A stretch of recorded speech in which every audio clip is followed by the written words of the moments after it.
like to introduce our first speaker now. It's Thea Badia, who is the Secretary General for Culture Action Europe.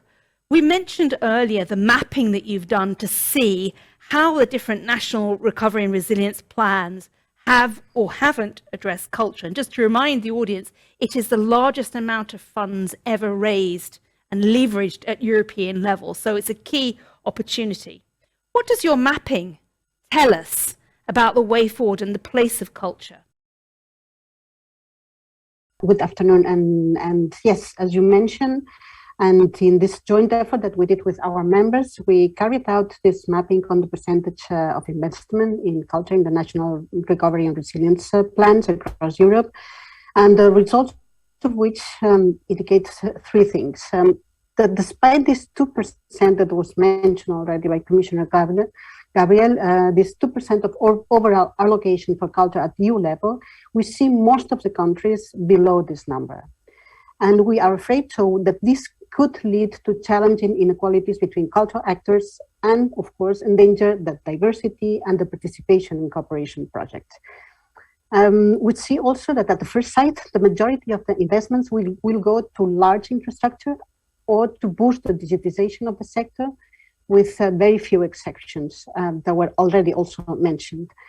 And that means that the implementation of the investments of the national recovery and resilience plans will make difficult the access to these funds for micro-organizations, freelancers, self-employed, and intermittent workers that constitutes the very backbone of the cultural sector.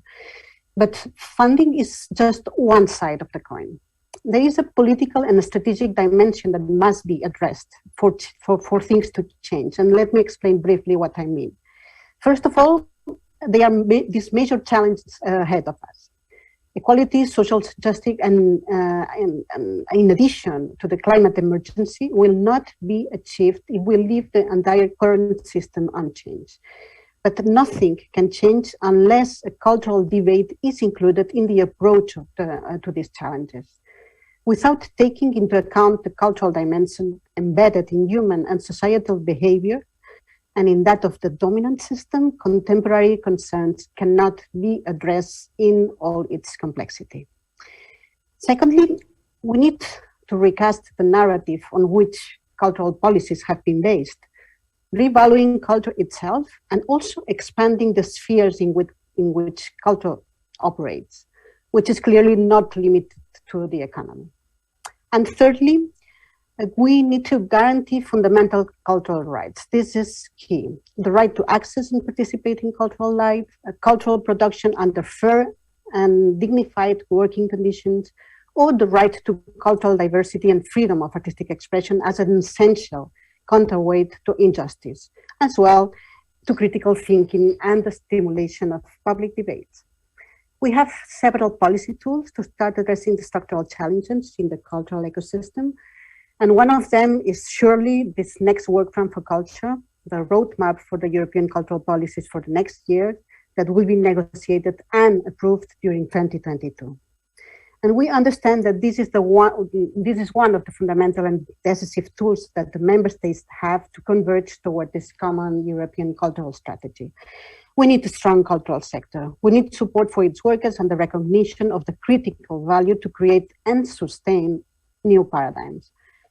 Many of the topics that we will be discussing this afternoon are constructive approaches to issues that are relevant to the cultural and creative sectors today, important issues that we would like to see reflected in Europe's overall cultural recovery and in the work plan for culture. And I think I used my time today. So thank you so much.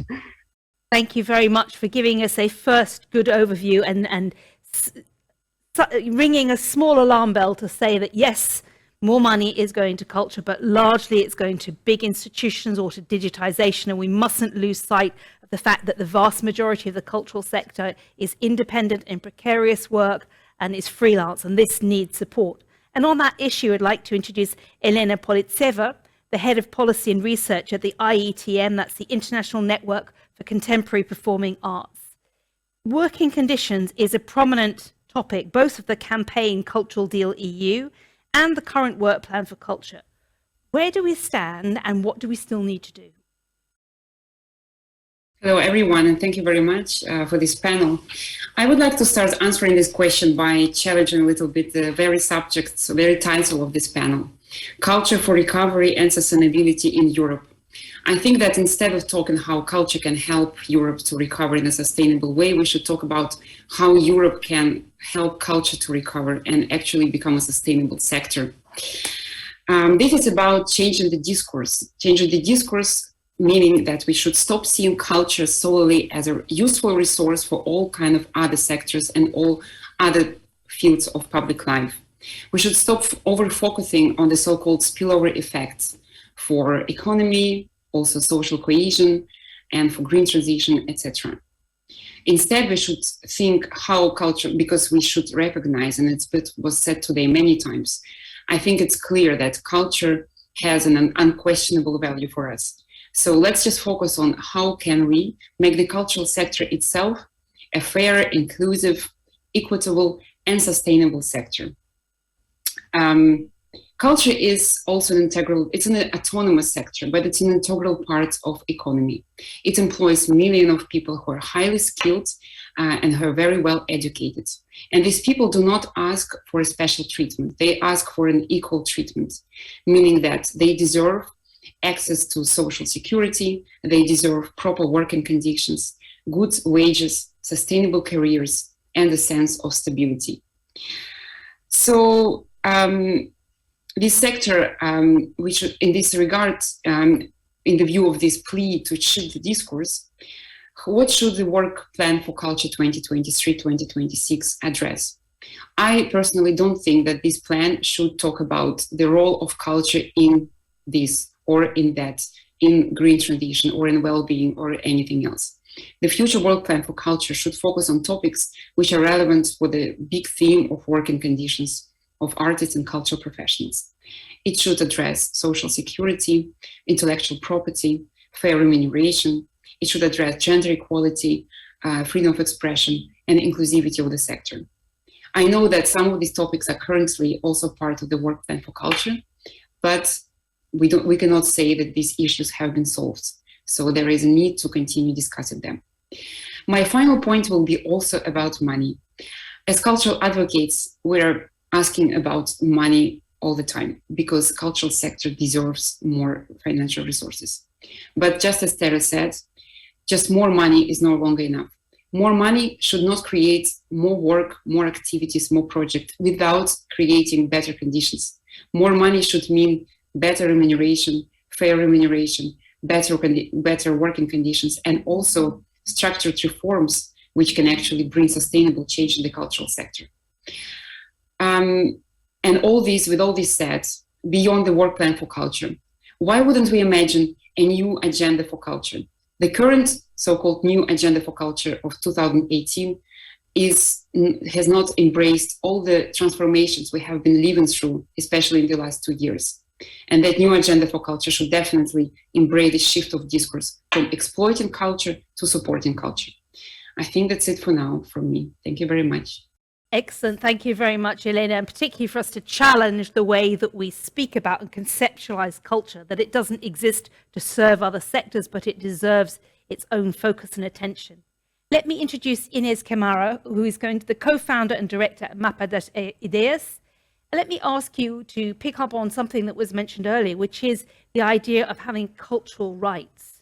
What role could a strategy based on cultural rights play in our conversation about the cultural deal for the future?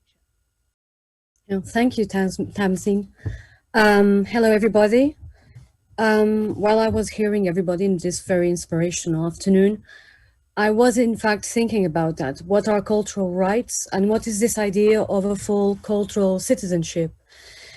And the first thing that comes into mind is this repetition, almost a redundancy on repeating over and over again that culture is what brings us together. Culture has its intrinsic value. And then in a certain way, it's always disappearing from the agendas. It's always disappearing from its role, as Elena put so well, as a sustainable way of life and an achievable way of life. And I really have to think that we really have to point the action into this idea that culture is a part of the way that we are citizens. In a certain sense, it's a part of the way that we are European citizens. And that's about a Europe that is working towards social cohesion, but it's also this Europe that is open to the world and has always had this multicultural approach to values and to influences. And because of that, we do have cultural rights. And because we are cultural citizens, we also have to give each and every European citizen the possibility of taking responsibility for their own cultural heritage and for their cultural participation. And we can only have that if we have a creative sector, if we have cultural professionals, if we have creators that have artistic freedom and have good working conditions, because we can't expect them to overcome over and over again difficulties just because they are always 2 steps ahead or outside of our usual bubble. So when we're talking about this idea of cultural democracy, we have to think that we're talking about voices and choices also. And this kind of programs many times are closing or shutting down the voices of the smaller, most innovative organizations. And if we invest in digitalization, we're not putting money into creation. And that sometimes is what is going to save us as a dynamic society, because democracy is in fact dynamic. So I wanted to put the underline of my speech in that 3 points: the artistic freedom, this idea of us having choice and voice, our cultural rights, and for us to execute every day the principles and the values of the Untitled Charter, as it was a dynamic process from different actors all across the European Union. Thank you so much, Tamzin. Thank you very much, Ines, for sharing that. And I think this is really important, the making the link to artistic freedom, but also the voices and choices message. We're now going to share with you some of the inputs that you've given us via Mentimeter. We're going to see the word cloud that you created. We asked you the question, what topics do you want to be addressed by the next work plan? And you can see, wow, I can tell there are a lot of people online with loads of ideas, so it's hard to see, but I can see that there we've got in the middle, we've got issues of inclusion, sustainability, diversity, participation and innovation, key issues, I think, that reflect the way that the cultural sector has responded and supported society in the last few years. But I'm also seeing social security. We heard earlier about the importance of addressing fair remuneration. The idea isn't just to extend the cultural sector where you have another generation of people coming in with very poor working conditions, but it should actually be a place for dignity and for decent work lives. So thank you for that. And this is, as we see, you can see it changing in real time, suggestions for people that they've put forward. We have a few people who we've invited to comment on what we've just heard and some of those messages. And let me invite MEP Monica Semedo to speak. You are the rapporteur of an own initiative report on the cultural recovery of Europe, which we've heard mentioned, and that was overwhelmingly approved by the European Parliament at the end of last year. And you identified better working conditions in the cultural and creative sectors as an area for priority, as well as the issue of mobility, educational opportunities, and artistic freedom, all of which have been touched on so far. Now, the Parliament doesn't have a formal role in the process leading to the adoption of the work plan for culture, but what would you like to see member states prioritize in that work plan? Yes, thank you very, very much for having me, and thank you for all the speakers for their very interesting and fruitful insights. And also, I would express my big thanks to my colleagues in the European Parliament that have adopted, as you mentioned, this INI report last year with a big majority. And there you can see that we, as MEPs, we support the cultural and creative sector. And for me personally, it was also an important topic as a former master of ceremonies and journalist and TV host and independent, I was totally aware of the problems that existed before COVID, but were enhanced to COVID. So, we were in a difficult situation during the COVID-19 crisis and still are.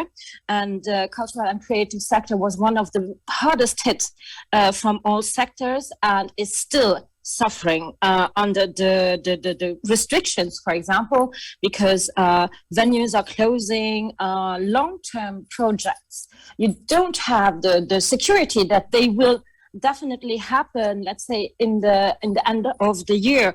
And also the travel between the member states was very, very difficult. I just remember that the borders between Luxembourg and Germany, where I live on the border, were closed, and we were all shocked. And of course, also artists and creatives.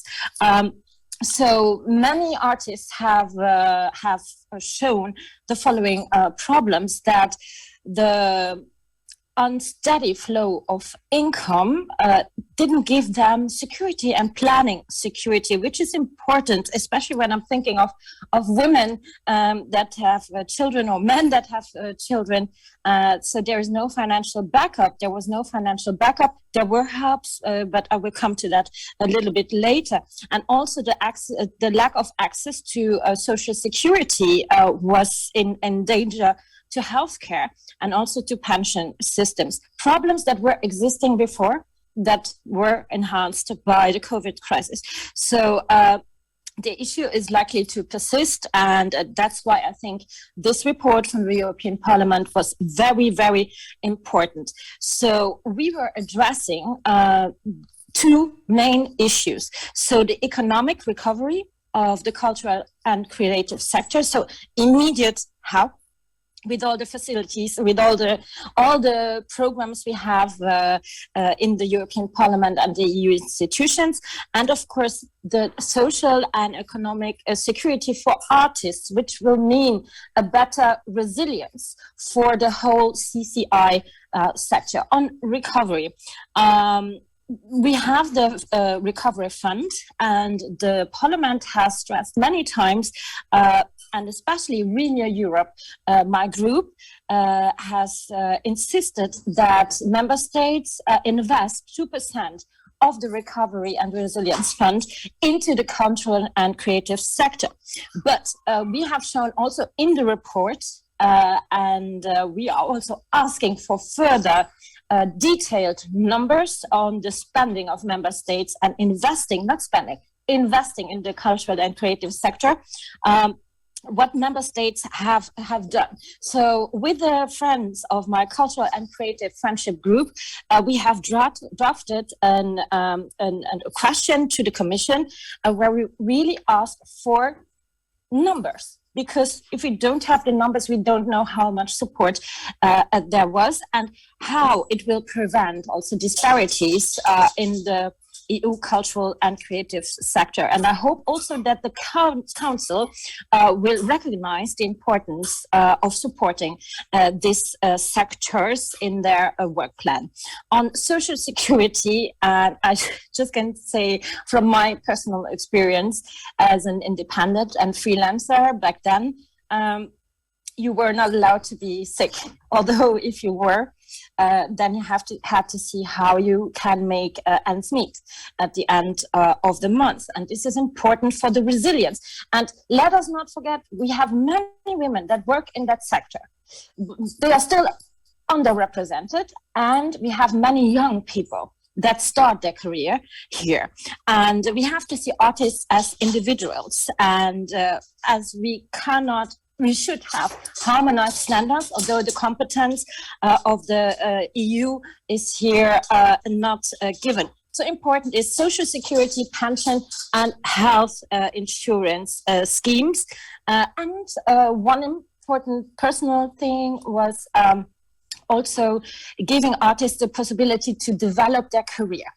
Means also training, because artists can be very, very creative. But you need also entrepreneurial skills in order to develop. your talent and to have a living of it. So what the EU can do is improving, of course, the training, for example, but also the working conditions. And this was mentioned from the former speakers. So we have some countries that can act as best practices, and we should look at them and see, each member state should see what they can adopt. The EU is about exchange. The cultural and creative sector is about exchange. So we should take that seriously and try to see who does it best and improve. Just as a last stance, I would like to see also the Council work plan for culture to have more an emphasis on the mobility, the movements within the EU, social benefits, of course, and digital transformation. We have seen that also the cultural and creative sector is dependent on well-functioning. Other points would be women, so gender mainstreaming, training, and of course, diversity and inclusion. So these were the main points of the European Parliament. Thank you. Thank you so much, Monica. I can, listening to you, I can really get a sense that this is an issue close to your heart, and the passion with which you managed to take the own initiative report right the way through to get such a strong support across the Parliament. You mentioned, of course, the role that the member states will be making in their cultural action plan. I'm delighted to introduce the current presidency of the European Union and the next one. So let me start by introducing Guillemette Madinier, who is the cultural attaché at the French permanent representation to the EU. Now, of course, you're in the process of just initiating the work on the culture action plan. Could you tell us, how this process is being started, and how will you make this as visible and strong link between the recovery of the cultural and creative sectors and the next multi-annual work plan? Yes, hi, bonjour Tamsin, bonjour à tous. Je promets que je vais parler anglais. Je voulais juste vous remercier en français de m'avoir conviée à représenter la présidence française. Nous sommes très heureux de participer à cette discussion et de vous écouter. Maybe as a first reaction before I jump in the work program process, a reaction to everything that was already said and the different topics that were mentioned as being very important. I'm glad to see that these are all topics that were identified by the French presidency, as priorities to work on in the Council. The MEP Semedo mentioned mobility, and we are in the process of working on Council conclusions on reinforcing intercultural exchanges through mobility and through multilingualism. So I think in that sense, we're on the same page in terms of priorities. In terms of recovery and recovery plans, I'm also happy to say that France was one of the countries that did reach the 2% target that was called for by the culture deal. And we're happy, and we were very happy to see, as Commissioner Gabriel mentioned, that at the European level, at the aggregated level, we did reach this target of 2%. We were also extremely happy with having an increased budget for Creative Europe, which does respond to this call for more support to the cultural sector in facing the crisis. Of course, we can always wish for more, but we should recognize when there's been a significant effort that's been made and celebrate this victory as well. We are also working on Council conclusions for a European strategy for the creative and cultural industries. And in these draft conclusions, we suggested to have a discussion on better supporting professionals in their access to European funding. So I think that also replies to some of the comments that were made today in terms of making sure that the specificities of these smaller freelancers, independent actors of the cultural sector are taken into account. So this is something that we are very much paying attention to. In terms of access to culture, this is also a priority of the French presidency. We are planning to invite ministers of culture to discuss at the council in April, to exchange on methods for participation in cultural life. We realize that the current cultural policies implemented in Europe are mainly aiming at creating conditions for a diversified and accessible culture offer, and we want to also exchange on experiments carried out by member states to facilitate access from the audience point of view. We think it's interesting to develop the participation of everyone and including young people. And in terms of status and working conditions of artists, which was also one of the big subjects that came out of this discussion this afternoon, as you know, so we are tackling it through the during the French presidency through this conclusions on mobility. That's one angle, and as you know, there is an expert working group on from the open method of coordination that is working on this very topic. It started in September and the results are due to be completed in 2023. So it's ongoing work. Of course, we're very attentive to what the Parliament has been doing on this topic. And to come back to finish with the work plan. So it is the work plan of the Council on Culture, and it is meant to be a sort of roadmap of what member states, which topic member states want to work on together for the next 3 years. So the actual negotiations and conclusions will be made under the Czech presidency, so our trio partner, but not during the first semester. During the first semester, we are planning to start discussing, so it's really good for us to participate in these events so we can hear also from the sector what topics you think are important. And we will also start discussing on the evaluation of the current work plan, which the Commission is preparing. So that's part of the plan for the French presidency. Excellent. I think that's it from my side for now. Thank you very much, Guillemette, for sharing that perspective from the French presidency. And as you mentioned, you're working with your colleagues in it for the later half of this year. That's the Czech presidency, and I'm delighted to introduce Ivona Havel, the cultural attaché for the Czech permanent representation here in the EU. My question for you is, clearly it's a little too early to say exactly what's going to be in the work plan for culture, but when we asked the audience here what they thought should be priorities, you saw this incredibly dynamic, full of vision ideas. So my question to you is there a way to effectively create an exchange so that the cultural and creative sectors can be heard and help input through your presidency to the work plan? So I would like to first thank all the organizers, because this event is extremely full of energy. And as you already heard, the Czech presidency will continue on the work that is based on the current work plan. It's based on other activities done under the current work plan. And I am very happy to hear that also the representatives of other institutions as a Commission and Parliament are actually on the same board. And I listened very carefully to what other speakers said.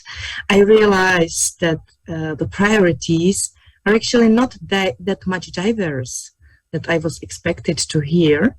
And as already Guillemette from the French presidency said, we are now under the current work plan, having the expert group on the status of artists.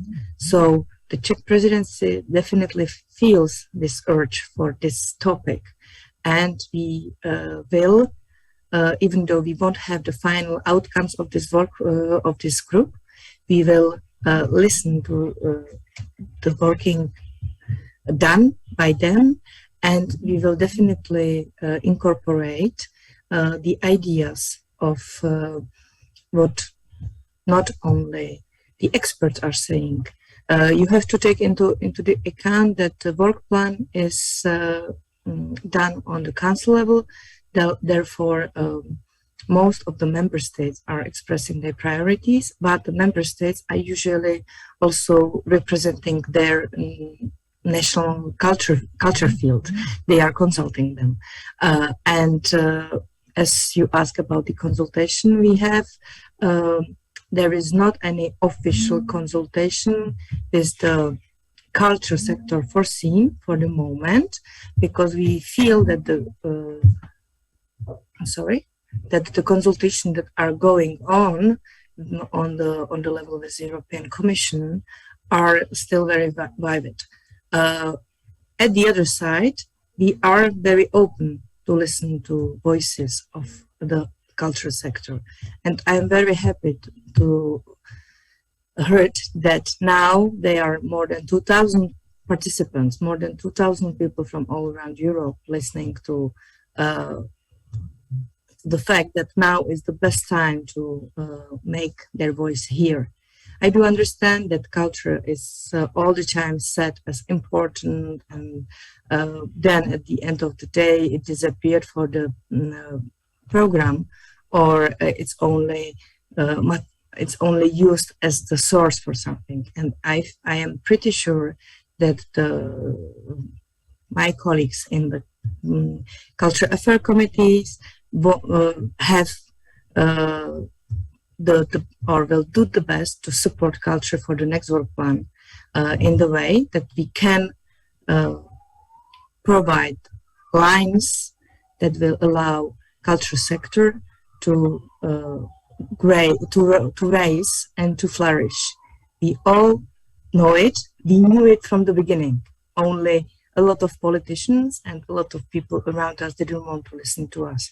So unfortunately, very negative thing as the COVID-19 helped other people to reflect upon this. I know that the culture was extremely damaged by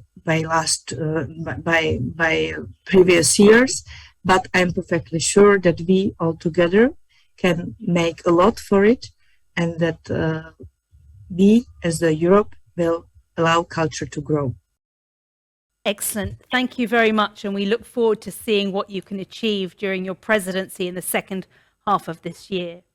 I'm going to bring our session to a close, and I'd like to find out some of the conversation that we've been having in the chat. As you mentioned, we had a lot of people who signed up to watch us today, and we've been interacting with you. And I saw with the Mentimeter the huge range of ideas that people had of how they want to see culture represented. So let me introduce Gabriella Rosana from Culture Action Europe, who's been watching the chat and keeping an eye on some of the contributions you've made. So what have you been seeing, Gabrielle? Thank you, Tamsin, and good afternoon, everybody from Culture Action Europe headquarters here in Brussels. Well, a lot has been said in the chat, indeed, very interesting conversations of addressing the various things that you have touched upon. And first and foremost, I mean, greetings for all over the world, I must say, also. So some greetings from Chile, and congratulations to the fantastic women we had in the lineup of speakers. Well, first consideration is that as cultural sector, and I think that's the lesson we are also learning today by being all together, we as three organizations that organize the culture and promoted the cultural daily youth and the many sectors representatives online with us, that we as cultural sector have to unite the forces to be stronger, and also stronger voices to be heard by the decision makers. One of the things that you mentioned already at the beginning, indeed, Tamsin, is that there is more and more evidence and recognition on how art and culture are benefiting the health and emotional well-being of individuals. That is something that also our audience very much believe in and wanted to see reflected also at the political level. However, there was an interesting comment that received a lot of endorsement in the chat about the fact that culture, and that was also echoed in the words of Elena Politseva, shall not be viewed as instrumental. Let's not talk of culture and other things, but of culture as such. And in that regard, the new agenda for culture that the European Commission adopted in 2018 was brought in the conversation. One of our participants said that it is already addressing relevant issues. So let's go back to that and try to develop. I mean, starting from that, maybe let's even adapt it to the new post-pandemic realities. A couple of more comments, this time on the work plan for culture outside, let's say, of the Mentimeter exercise. One of our participants said, indeed suggested maybe to align the Council work plan for culture to the multi-annual financial framework. So instead of having 4-year time span, having it for 7-year time span, then until 2027. And in terms of investment, that was a word also used by Monica Semedo. Well, our participants suggest that investment should prioritize cultural education in school. This is a topic that has not been addressed yet by our speakers, but also an increased budget shall answer to rural communities' needs, so beyond the urban areas and urban contexts.